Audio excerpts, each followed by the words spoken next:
Ebikumi n'ebikumi by'abantu bakedde ku kyalo kito kya Njovu ekyazanga mu Lwengo okuziika abadde omuguzi wa poliisi mu ggwanga Felix Kaweesi.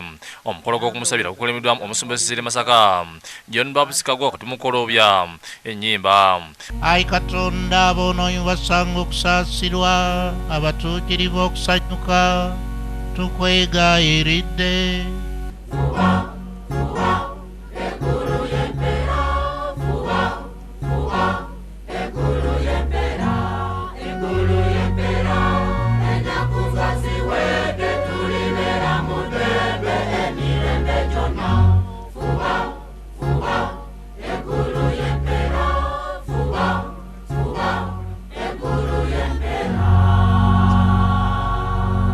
Amasomo gasomeddwa omwogezi wa poliisi mu kampala Emiliano Kayima n'akulira okunoonyeza ku buzibu bw'emisango Grace Akulo. Mukama n'agamba nti kiki kino ky'okoze?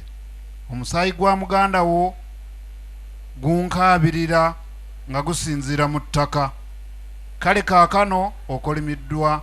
From now on the crown of righteousness awaits me, which the Lord, the just Lord, judge, will award to me on that day. Kwetabyeko abakungu bangi okuva mu gavumenti ya wakati, ababaka ba palamenti, abakulu mu bitongole by'okwerinda okuva ne bweru eggwanga.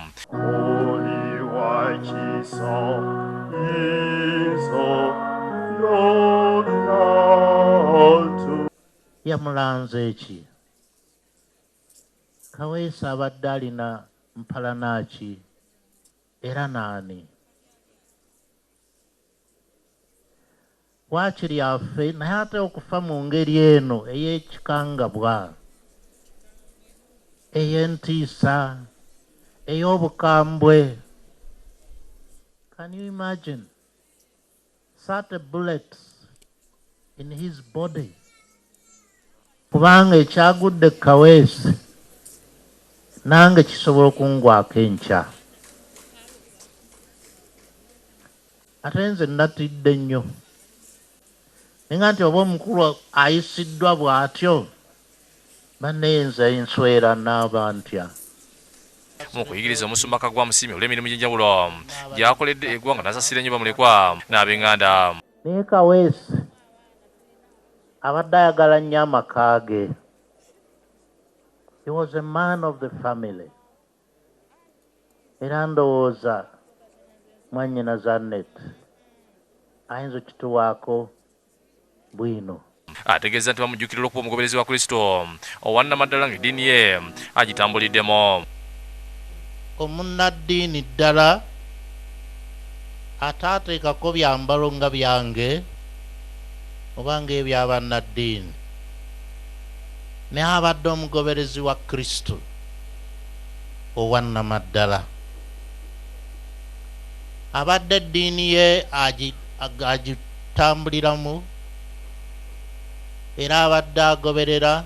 Alungamiza nti bajja kumujjukirirako nnyo olw'okuwerera abaana nga yakolagana n'abakwatibwako n'azimba essomero. Eyanyanga omubiri gwa Kristo.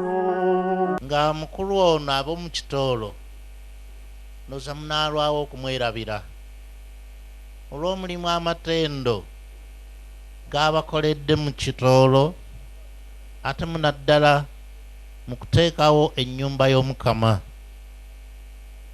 Ne ku Sande eri mwali naye mu kwesondamu ensimbi ez'okumaliriza ennyumba y'Omukama. Era n'abagamba nti omulimu guno tuteekwa okugukola era tuteekwa okugumaliriza. Omusumba yeewunyiza abatemu gye bavudde ne balyoka batta Kaweesi mwategeeza nti olwabadde luke lupange era nga yalukuzi yabadde alina okuwa lipoota eri abaamutumye. It was a calculated action. It was a mission which had to be fulfilled. Era n'oli akakase adde awe report. Bw'ati asabidde nnyo Uganda olw'ekyo ekyaguddewo n'ategeeza nti ayagala basewo enkola ya poliisi n'omuntu wa bulijjo ey'amaanyi okusinga ku eyo eriwo. Fukamidde ne nsabira nnyo Uganda. Naffe tugisabire. Agasseeko nti abasse Kaweesi ne Mukuziika babaddeyo balebe n'abantu bye boogera. Atulaba abakaaba gaggoonya nalaba bakaabira ddala. Bw'ati akomekereza ng'agamba nti Katonda abo abasse Kaweesi yabasizzaako dda akabonero nti lumu balizuuka. Yonna gye banaddukira Mukama yabasizzaako akabonero abalaba. Naawe bw'obalaba baweeyo. Aruna Mugirwa, Maria Nakire ndi mu TV Sirayoni ekisakidde ggulino lwa Bukedde TV.